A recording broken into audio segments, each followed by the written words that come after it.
पूर्व नेता प्रतिपक्ष राजेंद्र राठौर द्वारा कांग्रेस के 81 विधायकों के त्यागपत्रों के प्रकरण को लेकर दायर की गई जनहित याचिका पर आज सुनवाई हुई। राजेंद्र राठौर ने 25 सितंबर 2022 को 81 विधायकों द्वारा दिए गए वेतन भत्तों को पुनः राजकोष में जमा कराने की प्रार्थना भी की, जो लगभग 19 करोड़ रुपए की है। उच्च न्यायालय की खंडपीठ ने 5 मार्च 2024 को सुनवाई तय की है। इसको लेकर हमारे संवाददाता ने राठौर से बातचीत की है। क्या कुछ कहा उन्होंने सुनवाई तय? राजस्थान की राजनीति का काला इतिहास कहा जाता है 25 सितंबर को। 25 सितंबर की घटना को लेकर राजस्थान की राजनीति के अंदर काफी उतार चढ़ाव देखे गए और अब इसको लेकर विपक्ष के पूर्व विपक्ष के नेता हैं, प्रतिपक्ष नेता राजेंद्र सिंह जी राठौड़ हैं, जिन्होंने उस दरमियान जो 81 विधायकों ने इस्तीफे दिए थे विधानसभा अध्यक्ष को, उसको लेकर न्यायालय के अंदर अपनी याचिका दायर की थी और उसी को लेकर सुनवाई हुई है आज। मैं सर आपसे जानना चाहूंगा कि क्या पूरा मामला था जो उस 25 सितंबर की घटना से ताल्लुक रखता है?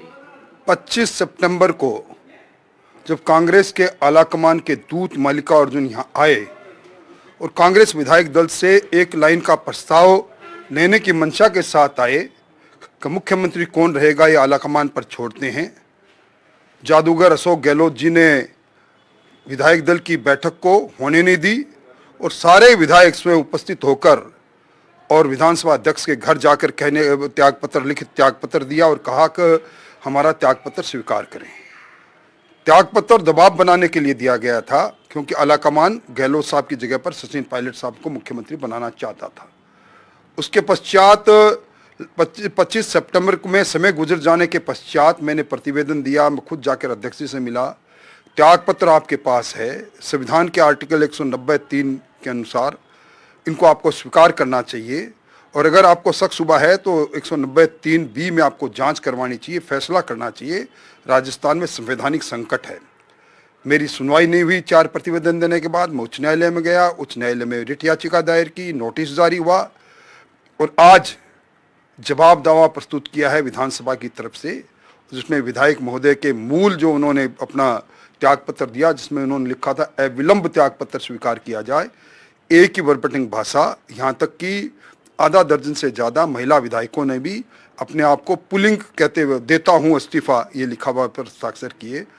और फिर दुर्भाग्य देखिए 110 दिन बाद सारे यू टर्न मारते हैं और कहते हैं हमारा इस्तीफा स्वैच्छिक नहीं था, हमारे हस्ताक्षर नहीं थे। इस प्रकार की बातें आज प्रतिपक्ष के नेता टीकाराम जूली जो उस वक्त मंत्री थे उन्होंने भी कही, संसदीय कार्य मंत्री उस वक्त के शांति धारीवाल जी ने भी कही, महेश जोशी जी ने भी कही, उदयलाल अंजना जी ने भी कही, मंत्रिमंडल के सदस्य कहते हैं हमारे हस्ताक्षर नहीं। तो ये किस्सा कुर्सी का घिनौना खेल सामने आ रहा है। हस्ताक्षर उनके नहीं तो किसके हैं? उन्होंने एफआईआर दर्ज क्यों नहीं कराई? इसी मामले को लेकर आज सुनवाई हुई थी। 5 मार्च को फिर सुनवाई है। एक सवाल और, क्योंकि सर आपने बात की कि कुर्सी का खेल चल रहा था उस दरमियान, लेकिन अब सुनने में ये भी आ रहा है कि महेंद्रजीत सिंह मालवीय हैं, उदयलाल अंजना है, इसके अलावा जो यहाँ जयपुर ग्रामीण से लालचंद कटारिया हैं, वो बीजेपी ज्वाइन करने की राजनीतिक गलियारों में चर्चा चल रही है। इसके बारे में क्या कहें? राजनीति में कुछ भी संभव है।